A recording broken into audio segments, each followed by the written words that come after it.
Hello everyone, welcome back to super diet 2 to 20।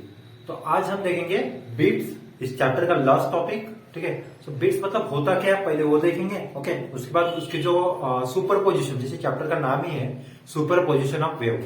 Okay, तो super position of wave मतलब होता क्या है कि मतलब दो वेव है उसको अपन ऐड करेंगे और जो तीसरी वेव आ जाएगी रिजल्टेंट वेव। ओके, तो उस पूरे प्रोसेस को बोलेंगे अपन superposition of wave. Okay, तो जैसे चैप्टर में पढ़ा था अपन ने नंबर ऑफ डिफरेंट टाइप के हमने क्या लिखे थे, ये जो वेव है। ओके, वेव डिफरेंट टाइप के वेव लिए थे, उसके बाद उसका सुपर पोजिशन किया यानी ऐड किया था। ठीक है, तो यहाँ पे भी सेम बीट्स, मतलब अगर वो साउंड रिलेट कर सकते हो तुम, तो वो साउंड किससे रिलेटेड है, साउंड वेव के साथ। ओके, साउंड वेव के साथ वो एक रिलेशन आ जाएगा उसका बीट्स का। ठीक है, तो बीट्स मतलब होता क्या है, when there is a superposition of two waves. Okay, जैसे दो वेव अगर मैं कंसीडर करता हूँ, यहाँ पे एक वेव लेता हूँ ये वाला। ओके, दूसरी बार ये वाला। ओके, सो दो वेव कंसीडर कर सकते हो यहाँ पे।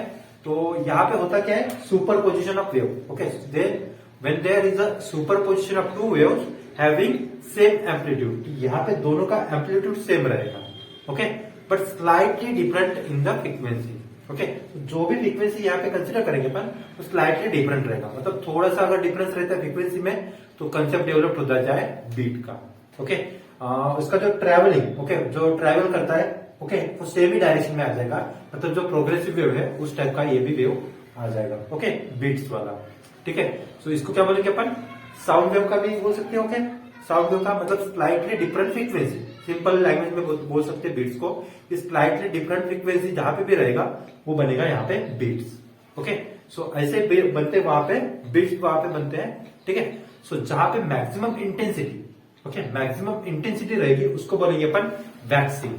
Okay, waxing, maximum intensity. ठीक है, जहां पे भी मैक्सिमम इंटेंसिटी मिलेगी तुमको तो उस वर्ड को बोलेंगे अपन वैक्सिंग। ओके, और जहां पे मिनिमम इंटेंसिटी मिलेगी,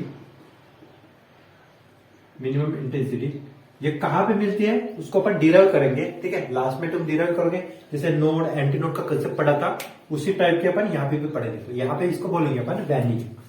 ओके, सो ये बोलता है वैनिंग, इसको बोलेंगे वैक्सिंग और इसको वैनिंग। जहां पे मिनिमम इंटेंसिटी रहेगी वो बनेगा वैनिंग। ओके, और जहां पे मैक्सिमम इंटेंसिटी रहेगा वहां पे वो बनेगा वैक्सिंग। ओके, उसके बाद one waxing and one waning. Okay, अगर दोनों को ऐड करते हो तब फॉर्म होता है एक बीट। ओके, तो तुम यहाँ पे ऐसे भी लिख सकते हो, जैसे बीट का डेफिनेशन अगर तुम किसी ने पूछा, ओके, तो क्या बोल सकते हो, one waxing, okay, one waxing plus one waning. Okay, मतलब जहां पे एक बार पहले मैक्सिमम इंटेंसिटी मिलेगी और दूसरी बार मिनिमम इंटेंसिटी। ओके, और जब तुम दोनों को ऐड करोगे तो वहां पे बनता है एक बीट। ओके, सो बीट का डेफिनेशन किसी को पूछा तो तुमको यहाँ पे ऐसे उसको बता सकते हो। ठीक है, उसके बाद beat frequency. Okay, beat frequency, जैसे फ्रीक्वेंसी का डेफिनेशन पता ही है अपने को, नंबर ऑफ जो ऑसिलेशन है पर यूनिट सेकंड। ओके, इस टाइप का वो डेफिनेशन होता है। तो यहाँ पे बीट फ्रीक्वेंसी मतलब हो जाएगा क्या, बीट फ्रीक्वेंसी मतलब number of beats per unit second. Okay, तो तुम उसका भी डेफिनेशन लिख सकते हो यहाँ पे, बीट फ्रीक्वेंसी, बीट फ्रीक्वेंसी ये क्या बनेगा, नंबर ऑफ बीट्स, ओके, पर सेकंड, नंबर ऑफ बीट्स पर सेकंड। ओके, उसके बाद क्या करेंगे, डिराइव करेंगे दो इक्वेशन लेके। ठीक है, दो इक्वेशन डिराइव करेंगे यहाँ पे, जैसे सुपर पोजिशन ऑफ वेव बोला ना, चैप्टर का नाम ही है। तो एक वेव कंसीडर करूंगा, उसके बाद दूसरा एक वेव कंसीडर करेंगे और दोनों का यहाँ पे एडिशन करेंगे। ठीक है, सो उसको बोलेंगे अपन एनालिटिक मेथड बोलते हैं, उसको analytic method. Okay, analytic method उसको बोलते हैं अपन। ठीक है, सो एक कंसीडर करते हैं, जैसे वेव कंसीडर किया था अपन ने।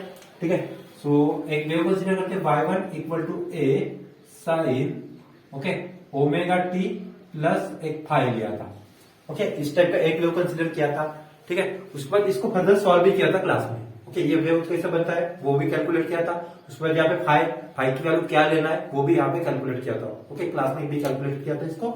तो देखो ये एक वेव है, उसके बाद देखो यहाँ पे इसका जो डायरेक्शन है, ओके, डायरेक्शन सेम ही डायरेक्शन में लिखा है। ठीक है, सो तुम इसको ऐसे भी लिख सकते हो, इसको मतलब फर्दर अगर सॉल्व कर जाओगे तो यहाँ पे ए साइन ट्वाइस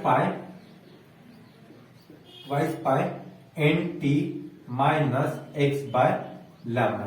ओके, इस टाइप का वेव अपन जो वेव है वो वहां पे डिराइव किया था। Okay, A sine twice by n t minus x by lambda. देखो यहाँ पे ये किस डायरेक्शन में जा रहा है, देखो यहाँ पे निगेटिव डायरेक्शन दिख रहा है, तो ये पॉजिटिव एक्स डायरेक्शन में चली जा रही है वेव। ओके, सिमिलर टाइप का भी दूसरा भी एक वेव कंसिडर करेंगे।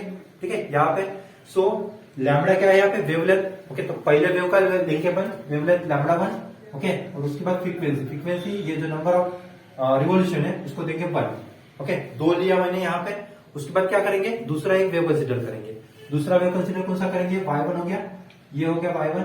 उसके बाद y2 लेंगे, तो y2 क्या बनेगा, a। वहां पे बोला क्या उसने, मैक्सिमम सेम एम्पलीट्यूड बोला, तो यहाँ पे एम्पलीट्यूड तो सेम रहेगा बट फ्रीक्वेंसी स्लाइटली डिफरेंट रहेगी। n1 की वैल्यू मैंने डिफरेंट लिया यहाँ पे। ओके, उसके बाद वेवलेंथ भी थोड़ा चेंज हो सकता है। So a sine twice pi n2 t minus x by lambda 2 इतना बनेगा। सो y1 को y2 इतना बनेगा।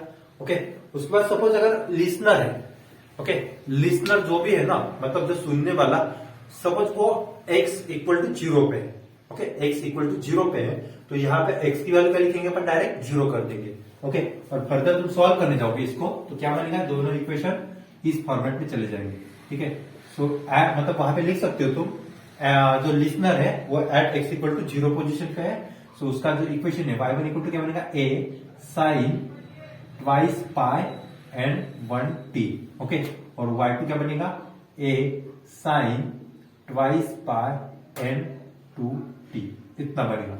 ओके, उसके बाद क्या करेंगे, वही principle of superposition wave apply करेंगे यहाँ पे और इसको फर्दर सॉल्व करेंगे। देखो इस टाइप का इक्वेशन हमने मतलब 3-4 बार सॉल्व किया है इसको।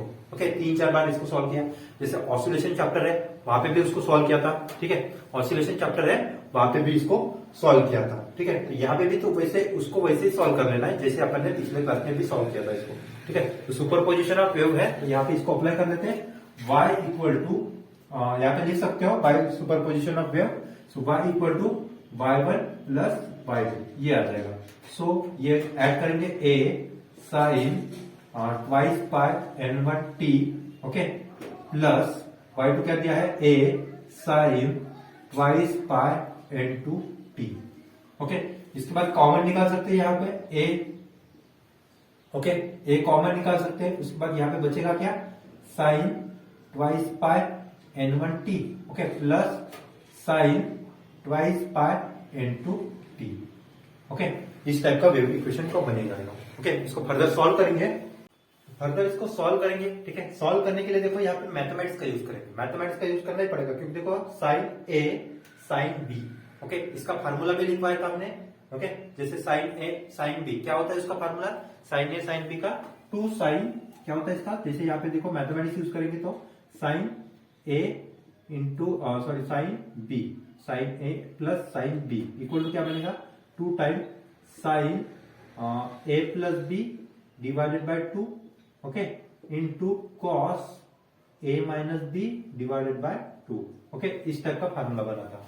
ठीक है, सो यहाँ पे फर्दर सॉल्व करते हैं इसको। इस टाइप का फार्मूला मैथमेटिक्स में मतलब सुना होगा तुमने, तो यही फार्मूला अपन यहाँ पे अप्लाई करेंगे। ठीक है, सो देखो यहाँ पे a की वैल्यू क्या दिया है, यहाँ पे ये वाली। ओके, और b की वैल्यू क्या दिया है, ये वाला। ठीक है, तो साइन a प्लस b का, sine a plus sine b का फार्मूला अप्लाई कर देते हैं यहाँ पे। ठीक है, सो क्या बनेगा यहाँ पे a। ठीक है, उसके बाद क्या दिया, 2 times sign a plus b, मतलब twice pi n1 t plus twice pi n2 t divided by 2। Okay, उसके बाद प्लस कितना, सॉरी डॉट दिया है, सो यहाँ पे cos twice pi n1 t minus twice pi n2 t divided by कितना, 2 आ जाएगा। ओके, फिर यहाँ पे 2 पाई क्या कॉमन है तो बाहर निकाल सकते हैं उसको, या फिर जैसे कॉमन निकालोगे ये 2 के साथ कैंसिल आउट हो जाएगा। ओके, तो बचेगा यहाँ पे क्या, a, यहाँ पे 2 साइन क्या बनेगा यहाँ पे, पाई मल्टीप्लाइड बाय ये भी निकाल सकते हैं, पाई टी कॉमन निकाल सकते हैं यहाँ पे। ठीक है, सो पाई टी कॉमन निकालेंगे यहाँ पे, या फिर 2 पाई को बस वैसे को वैसे ही रख देते। ओके, 2 पाई को वैसे का वैसे ही रख देते। सो यहाँ पे कॉमन क्या निकाल सकते हैं, 2 पाई। ओके, 2 पाई अगर कॉमन निकाला मैंने तो यहाँ पे n1 plus n2 divided by 2 और ये t को मैंने इस साइड लिखता हूं। ओके, ये बनेगा एक। उसके बाद डॉट कॉस, यहाँ पे भी सेम 2 पाई में कॉमन निकाल लेता हूं, n1 माइनस n2 ये रहेगा डिवाइडेड बाय 2। ओके, और कॉमन क्या निकलेगा इसमें t। ओके, तो इस टाइप का एक इक्वेशन बनेगा। साइन ये वाला टर्म बन जाएगा और कॉस इसके साथ ये वाला टर्म बन जाएगा। ओके, इसको फर्दर सॉल्व कर सकते हैं अपन, ठीक है। बट सॉल्व करने से पहले क्या करेंगे इसमें, देखो जैसे ए है, ए को भी अंदर डाल देते हैं यहाँ पे, ठीक है। सो इस टाइप का एक इक्वेशन बनेगा, ठीक है। इस टाइप का एक इक्वेशन यहाँ पे बन जाएगा, ठीक है। सो देखो यहाँ पे जो ए है इसको मैं यहाँ पे लिख देता हूँ, ठीक है। जो ए है इसको मैं यहाँ पे लिख देता हूँ। ओके, उसके बाद 2 भी है। ओके, 2 को भी मैं यहाँ पे लिख देता हूँ, ट्वाइस ए। ओके, सो ये जो टर्म है ये वाला, ये होता है रिजल्टेंट एम्पलीट्यूड। ओके, ये टर्म होता है रिजल्टेंट एम्पलीट्यूड। तो देखो इसको मैंने आर से डिनोट किया, बाकी टर्म को एज इट इज लिखूंगा मैं, sine 2 pi n1 plus n2 divided by 2।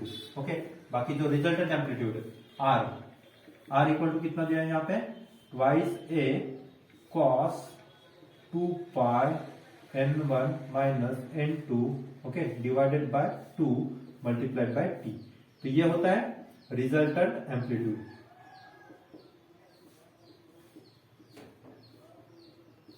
Resultant amplitude. Okay, जैसे यहाँ पे देखो इस टाइप के दो वेव अपन ने कंसीडर किए थे, वहां पे एम्पलीट्यूड सेम रहेगा, बट जब तुम इसका सुपरपोजिशन करोगे, मतलब दोनों को ऐड करोगे, तो तीसरी वेव यहाँ पे इस टाइप का मिलेगा।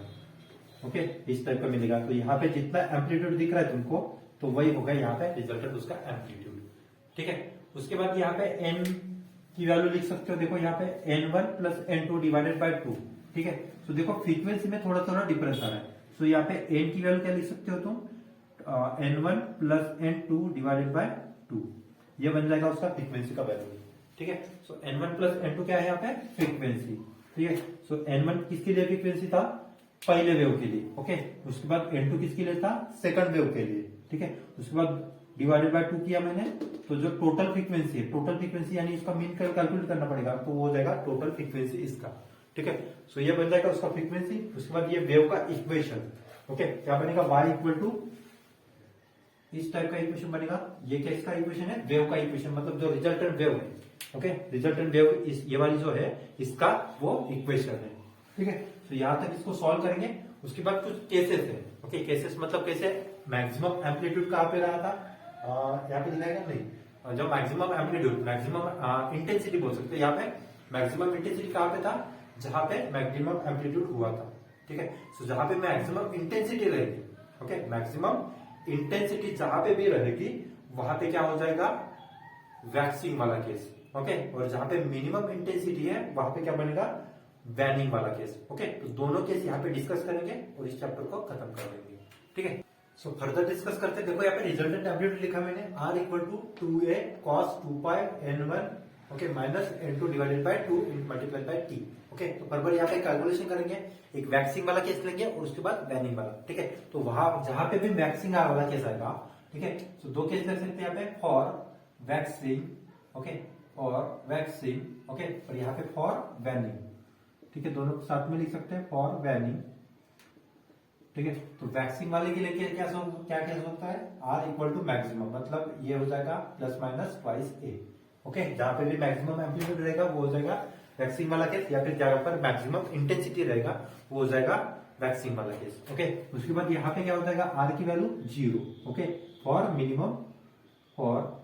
मिनिमम एम्पलीट्यूड बोल सकते हो, ओके, या फिर क्या बोल सकते हो, मिनिमम, यहाँ पर क्या हो जाएगा, फॉर मैक्सिमम एम्पलीट्यूड। ओके, यहाँ पे मैक्सिमम एम्पलीट्यूड हो जाएगा और यहाँ पे मिनिमम एम्पलीट्यूड, या फिर क्या बोल सकते हो, यहाँ पे मिनिमम इंटेंसिटी और यहाँ पे मैक्सिमम इंटेंसिटी, इतना बोल सकते हो, ठीक है। सो आर की वैल्यू मैं यहाँ पे पुट कर देता हूँ, ठीक है। तो plus minus twice a equal to twice a cos 2 pi n1 minus n2 divided by 2, okay, multiplied by t, इतना बचेगा। ओके, तो यहाँ पे 2a कैंसिल हो जाएगा, ये 2 इसके साथ कैंसिल हो जाएगा, ठीक है।